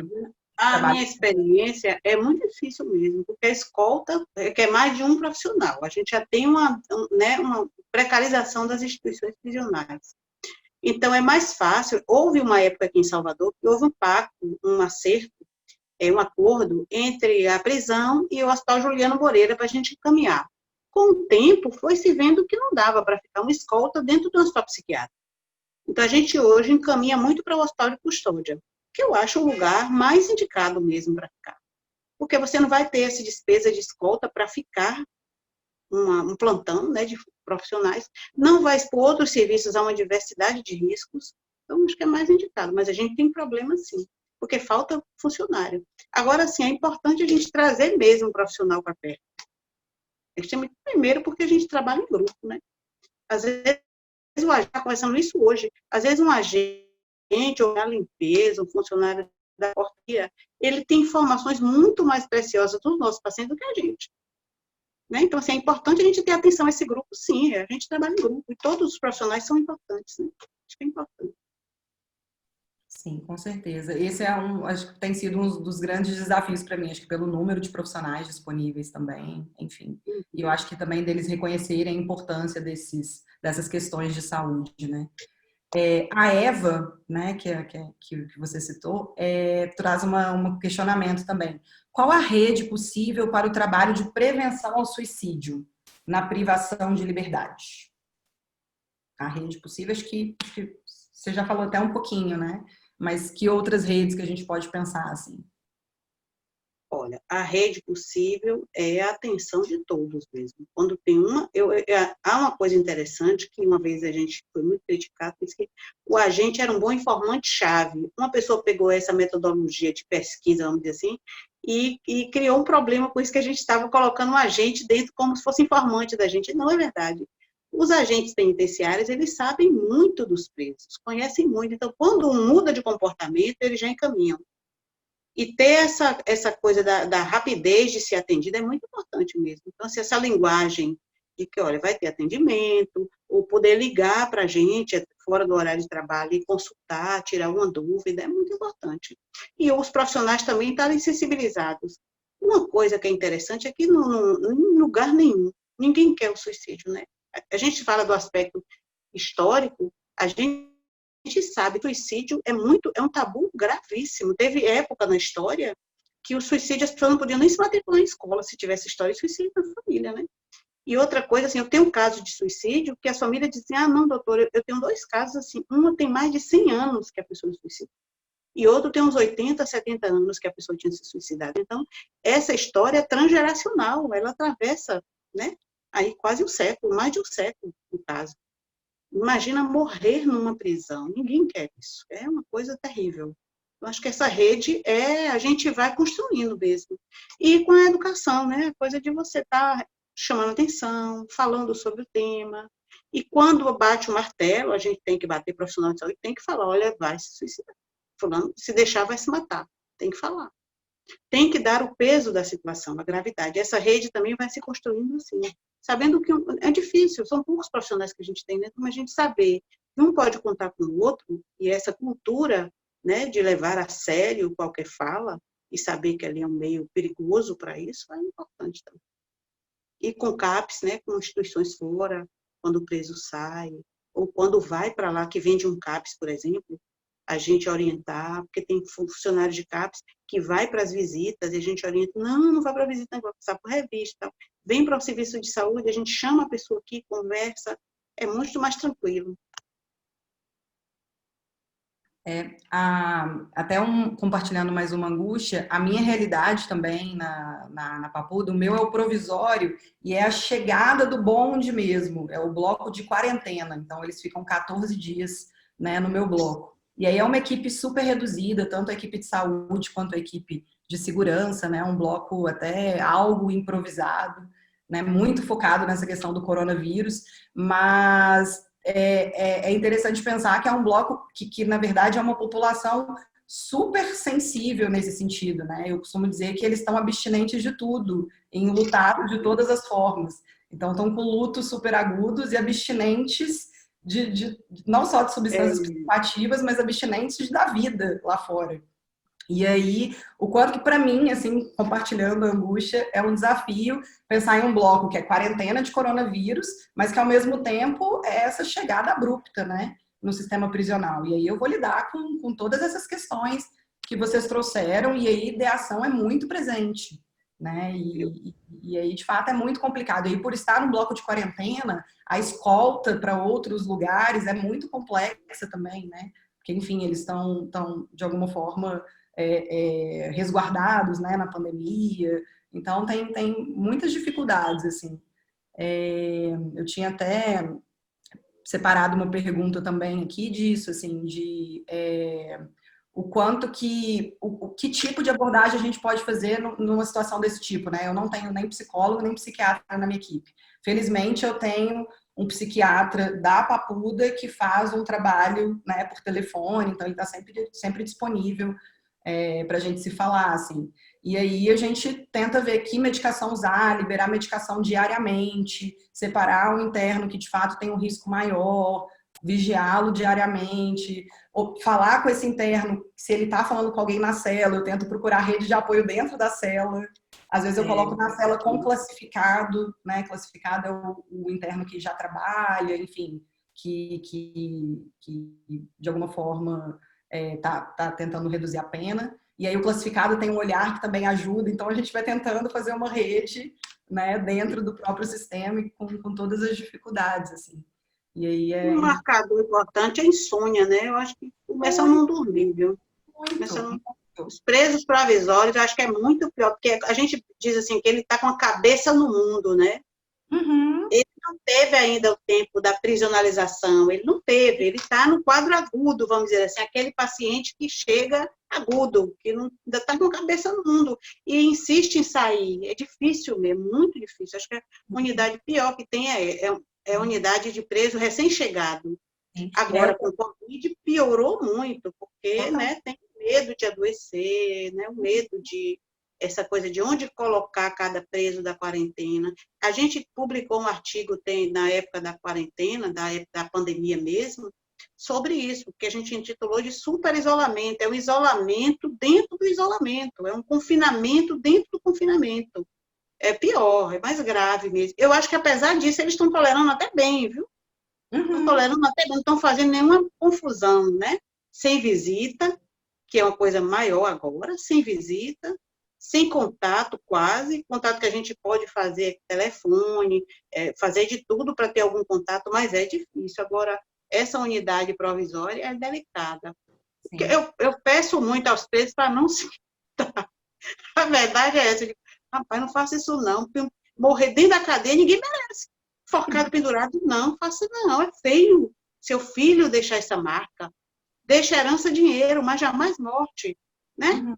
Morte dentro da cadeia é uma coisa deprimente, horrível. E só eles saberem que alguém se preocupa que eles não morram, é muito importante mesmo. Acho que o olhar da equipe de qualquer ponta, de qualquer lugar, é muito importante. Porque o sistema, eu penso muito nessa máquina. É um triturador. Se você deixar, lhe tritura. Então, assim, ter alguém que olhe, alguém que acolha, alguém que pergunte. Tem uma coisa, quando a gente começou o estágio, quando eu comecei, eu tenho, acho que mais de 12 anos de estágio lá, de alunos de graduação e pós-graduação. Os presos vão ficar com receio de falar, de conversar com vergonha. Eu disse, gente, está na literatura. Ninguém quer conversar com os presos, não. Quando alguém quer, eles gostam, eles falam. O preso não é bicho, não é gente. Imagina o nível de sofrimento. E é uma receptividade muito interessante. Assim, como tanto a gente aprende, como eles também aprendem, como todo mundo aprende. Então, falar mesmo é importante. E, assim, cada pessoa vai encontrar seu ponto de equilíbrio para conversar certos assuntos, né? Não tem receita de bolo. Mas falar, perguntar. O profissional de saúde tem que perguntar. Não tem escapatória para nós, não. Né? E estar presente, né? Mostrar que está ali. Assim, uma coisa que eu tento fazer é isso, assim, entendendo que tem um risco, isso é uma situação de emergência, vai ser importante você sinalizar, a gente está aqui para te apoiar, a gente está aqui com você. E aí, como você trouxe, assim, tratar a insônia. Eu costumo dizer que com insônia ninguém consegue pensar bem. Então, vai precisar dormir. Tipo, tenta dormir essas 3 noites e a gente volta a conversar. É isso, dorme 3 noites que a gente conversa melhor, assim, para organizar um pouquinho mais as ideias, né, para conseguir enxergar. De fato, é um desafio. Outra coisa que a gente tem tentado utilizar são práticas integrativas, né, auriculoterapia, agulhamento de pontos de dor, abordagem da dor, né, musculoesquelética. Isso também tem sido uma experiência bem interessante, porque você consegue tocar mais o interno, né, e aí explorar mais as histórias, enfim. Acho que tem sido práticas interessantes até para essa prevenção também, né? Tem mais 2 perguntas aqui, da Renata. Como é a busca pelo cuidado psicológico dentro da população privada de liberdade? E a aceitação deste por eles, né? Como é que é a aceitação e a busca do cuidado psicológico pela população carcerária? Aí ela coloca entre parênteses, já que é comum haver resistência dentre a população liberta, haveria uma complicação maior devido ao estigma em volta da população privada de liberdade? Primeiro, eu sempre procuro aquele fundo do poço, né? Quando eu falo de um tema, assim, quando a gente fala população privada de liberdade, a gente tem que localizar, é igual a discussão de descriminalizar a droga. Quem é que está na população carcerária? Negros e pobres. É aquele endereço que Sérgio falou, não é? Essas pessoas habitualmente frequentam psicólogo? Não. Pouco provável por causa do acesso a serviços de saúde. Então, dentro vai ter o mesmo movimento, só que a gente que tem que plantar isso. Como cá fora, lá dentro. Olha, você vai ter um profissional que é importante.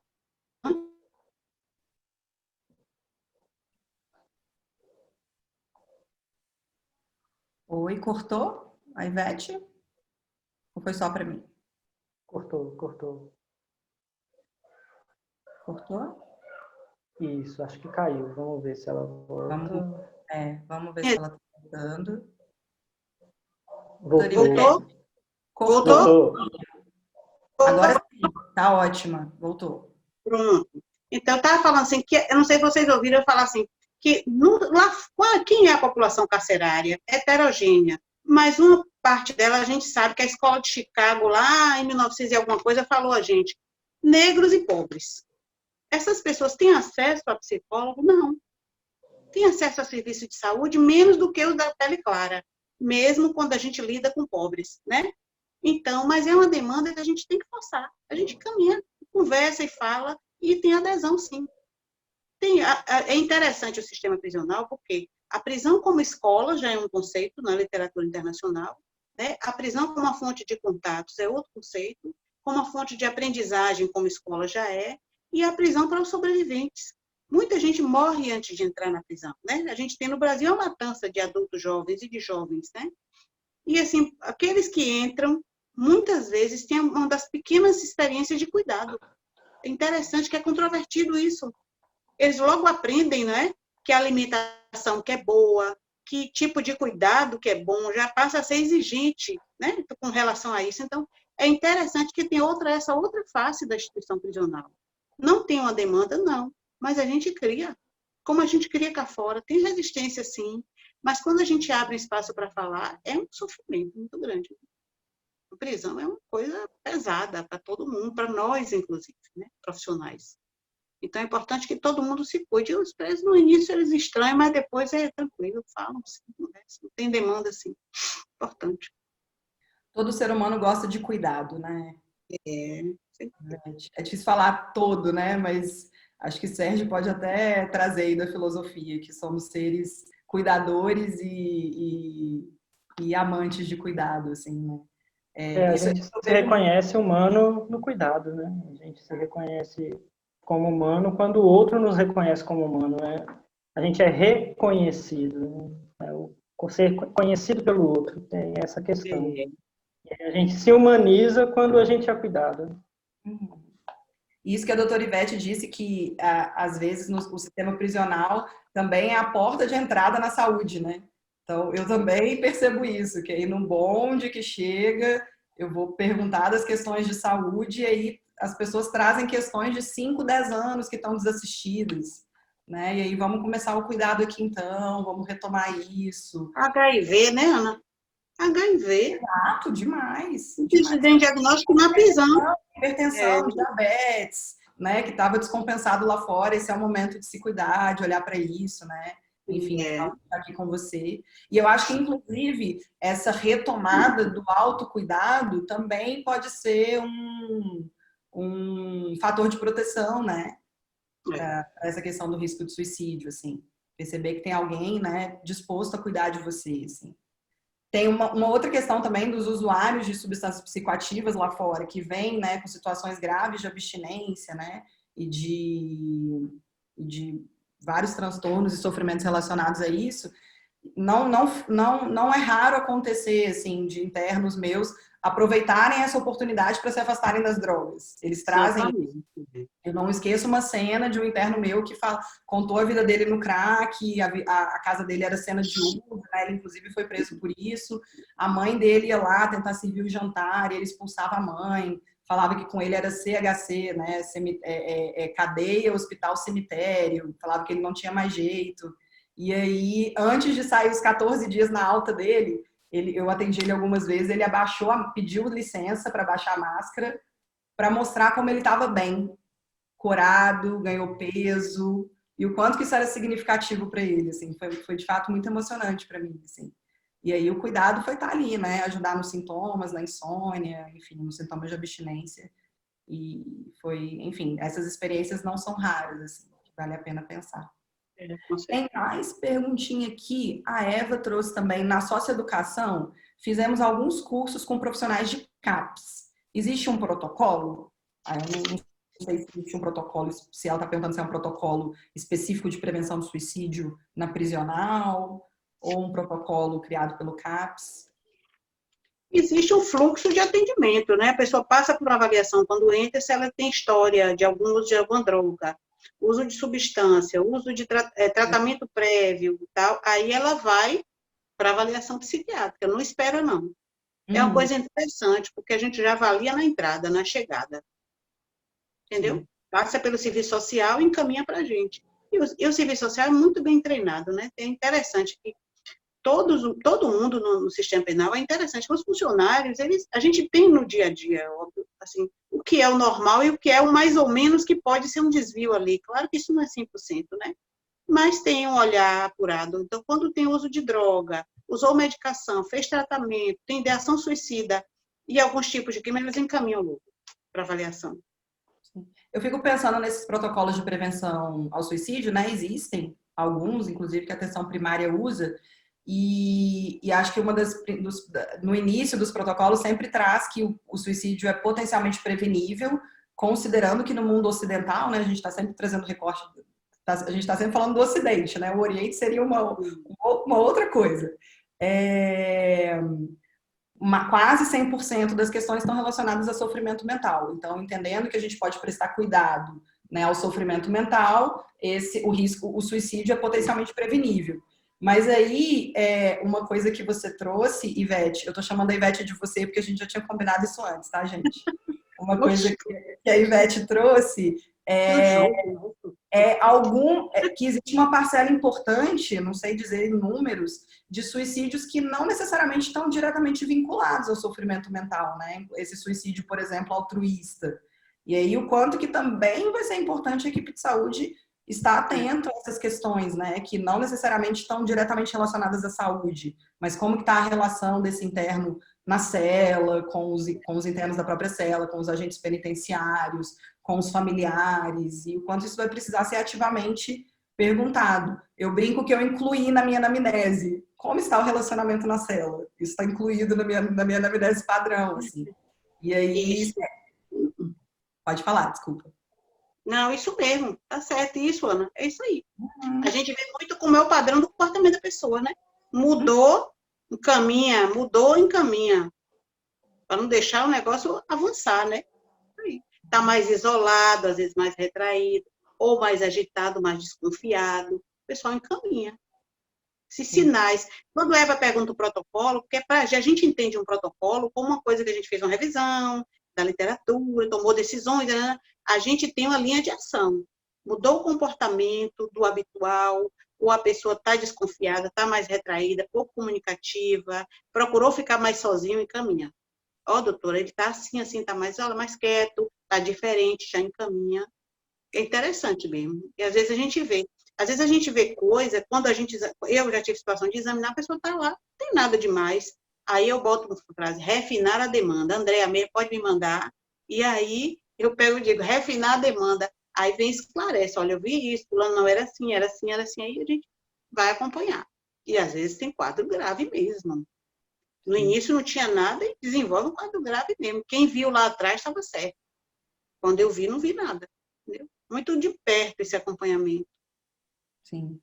E aí você precisa de um trabalho conjunto, né? Não só da equipe, mas da segurança, para ter esse olhar, né, atento a essas questões, essas mudanças de comportamento, né, Ivete? Eu fiquei pensando aqui agora, assim, de fato a gente até levar esse vídeo que vai ficar gravado para as nossas equipes, né, mostrar em reunião de equipe, que é uma outra questão também, né, às vezes as unidades básicas de saúde do sistema prisional às vezes fogem um pouco das bases da atenção primária à saúde das outras UBSs, né? Como trazer, de fato, os atributos da APS para o sistema prisional, trazer essa questão da importância do trabalho em equipe, da reunião de equipe para discussão de caso complexo, pensar um plano terapêutico singular para cada um, multiprofissional, envolver todos no cuidado. E aí, assim, eu quero levar esse vídeo para a minha equipe, mostrar junto, a gente discutir junto, e para os agentes penitenciários, assim, que eu acho que é um caminho muito importante. Tive uma experiência no ano passado muito bacana, formidável realmente na minha vida, que foi ver o Canadá com um sistema de saúde e de justiça integrados. É interessante, né? A gente aqui parece que é um outro planeta que a gente está falando, né? E você vê um lugar onde as coisas funcionam de uma forma mais ajustada. Tem problemas? Tem, mas busca essa integração. Esse olhar da pessoa, todo o sistema. Se ela comete um crime, ela não sai do sistema de saúde. Ela está sendo acompanhada. Quando ela volta para o sistema de saúde. Essa integração que a gente está buscando fazer. E é um trabalho de formiga, mas muitas formigas formam um formigueiro. Né? A gente não desistir mesmo. Acho que essa questão de trazer a saúde carcerária, penitenciária, para a discussão do saúde da família, é formidável. Colocar nessa rubrica, por quê? a pessoa ela é uma pessoa no território ao longo da vida dela. Ela sai e volta, ela não está fora do mundo, né? Acho formidável mesmo. Caminhando para o final, gente, só trazer umas reflexões que a Andrea compartilhou, e aí que até corrobora com o que o Sérgio trouxe da pesquisa dele também, né? A pesquisa rápida com os descritores. O sistema prisional tem poucas evidências para sua própria realidade. Muitas das práticas são adaptadas sem evidências. E muita da realidade é negligenciada. Aí a Andrea lembra que o GTI está discutindo e propondo reflexões a partir da prática de profissionais que estudam as prisões, produzem e atuam, né, no sistema prisional. O GT é um espaço para isso, então a gente convida todo mundo que está aqui também para compartilhar suas experiências, para conhecer o GT, para fazer parte do GT junto com a gente. E aí o Jorge agradecendo, excelente conteúdo. A Andrea trouxe que acho que estamos contribuindo para desvelar possibilidades. E a Eva compartilha aqui também. Quando eu falei do treinamento com o CAPS, me referi ao cuidado com os profissionais da segurança, porque eles ficavam angustiados no trato com os adolescentes que tentavam suicídio. Super importante trazer a segurança, né? Acho que não só trazer a segurança para a importância do cuidado, né, conjunto, mas também tem um olhar de cuidado para a segurança, assim. Eu percebo que os agentes penitenciários também demandam muito esse cuidado. E aí eles também se sentem, de alguma forma, negligenciados quando eles veem a equipe de saúde cuidando do interno e não olhando para o sofrimento deles. Então, acho que tem sido uma experiência interessante voltar os olhos um pouco para o sofrimento dos agentes penitenciários, que muitos também estão fazendo abuso de substâncias psicoativas, estão com insônia, estão com sofrimentos mentais profundos, assim. Não sei como é na experiência de vocês, Ivete, Sérgio, trouxe isso no final aí. Não, é muito grande mesmo. É importante essa questão, que assim, eu como já tenho, como disse Sérgio, um tempão de cadeia, quase 27 anos, assim, a gente vê eu já vi essa questão nascer, né? Quando a gente começou a colocar a estratégia de saúde da família dentro da cadeia, era muita experiência ruim mesmo, de dizer, eles têm e a gente não tem cá fora, né? E isso a gente foi mostrando e foi acontecendo e foi também valorizando o funcionário nesse cuidado, também escutando o funcionário nesse cuidado, o trabalhador, que a gente também, eu sou trabalhador do sistema prisional, então, dividir essa angústia, ali é um local de trabalho, a gente conversar com os outros, olha, vai diminuir nosso trabalho e nosso problema se a gente cuidar melhor. Então, isso é uma cultura que vai se multiplicando, né? É uma semente que foi plantada e que só em ver vários lugares discutindo, para mim, é uma felicidade. Não existia isso, né? Não existia. Então, assim, é interessante a gente, momentos que já houve rebelião, a gente escutar, tirar do sistema, escutar fora. Se criou uma cultura de cuidado. Então, eu conversava com o funcionário, olha, como é, você viu isso? Como é que foi? Como é que você está? Entendeu? Porque a gente precisa de cuidar do funcionário, se escutar, e às vezes tem um profissional de saúde, eu já alcancei um período também, que o profissional de saúde não queria saber de segurança, não queria saber de falar com seguranças, porque era como se rompesse o sigilo, aquela coisa toda.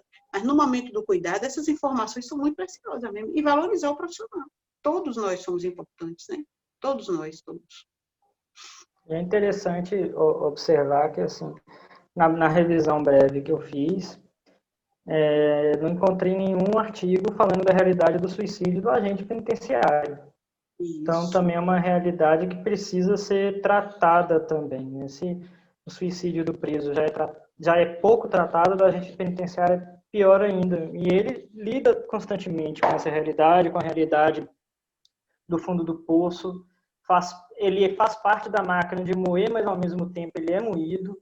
Então, é uma coisa que o suicídio também afeta ele. E há uma negligência da comunidade científica, de quem escreve artigo, de quem aceita esses artigos, dessa classe de trabalhadores, né? É uma classe meio no limbo, né? Dizer assim, no limbo, porque não é polícia, não é, né? É agente penitenciário, é muito pouco valorizado mesmo, é importante valorizar. Sim, a Andréa trouxe, a gente cuida, atende agentes penitenciários, profissionais de higiene, administrativos, e dos familiares dos profissionais também. Faz o cuidado super ampliado, né? E a Eva traz a reflexão que os profissionais são muito afetados com o sofrimento das pessoas privadas de liberdade, e isso é latente no dia a dia, assim, e trazê-los para perto, acho que é um bom caminho, assim. Gente, foi assim, incrível. Comecei super cansada, meu dia foi difícil, mas estou finalizando ele muito feliz com essas discussões. Acho que, de fato, trazer os temas relacionados à saúde prisional é super importante. A doutora Ivete trouxe essa questão de que nos últimos anos isso tem vindo mais à tona, né? Acho que com a emergência das lutas sociais, né, da militância, e também acho que pós-PNASP, né, a gente discutindo de fato, né, a inserção da atenção primária à saúde, das redes de cuidado dentro do sistema prisional, acho que fortalece. Acho que ter um GT de saúde prisional dentro da Sociedade Brasileira de Medicina de Família e Comunidade reforça mais ainda, né, a importância da gente discutir esse tema. E, para mim, muita gratidão, de fato, de estar aqui com vocês, e espero que esse vídeo, né, fure essa bolha, né? Que a sensação que eu tenho é que às vezes também a gente está dentro de bolhas, assim. Então, o convite que eu faço é furar essa bolha, leva os vídeos para os outros espaços para discutir junto, discute com aluno, discute com aluno de todas as, né, áreas da saúde, discute com a equipe de saúde fora e dentro do sistema prisional. Acho que é importante as equipes de saúde de fora também conhecerem a nossa realidade. Queria passar a palavra para os convidados fazerem as considerações finais. Eu queria agradecer, né, por esse momento. Me sinto muito honrado de estar ao lado de vocês duas. Estou num cabo de guerra, né? A professora Ivete me puxando para psiquiatria e a Andréa me puxando para saúde da família. Quem sabe eu faço os dois, eu faço só um e trabalho nos dois, não sei, vamos ver ainda para frente. Mas é muito prazeroso. Uma coisa é certa, assim, eu não sei se eu vou para a saúde da família ou a psiquiatria, mas uma coisa é certa é que eu quero trabalhar na área de saúde prisional.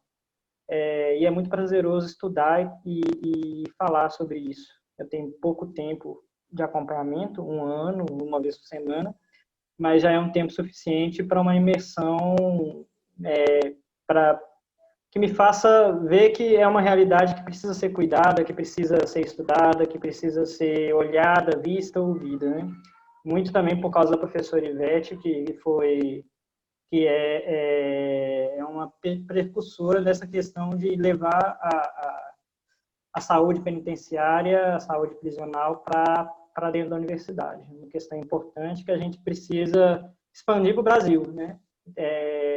Os cursos de medicina falam, como disse no início, trabalham um pouco com o sistema prisional, trabalham um pouco com essa população e precisa ser ampliado.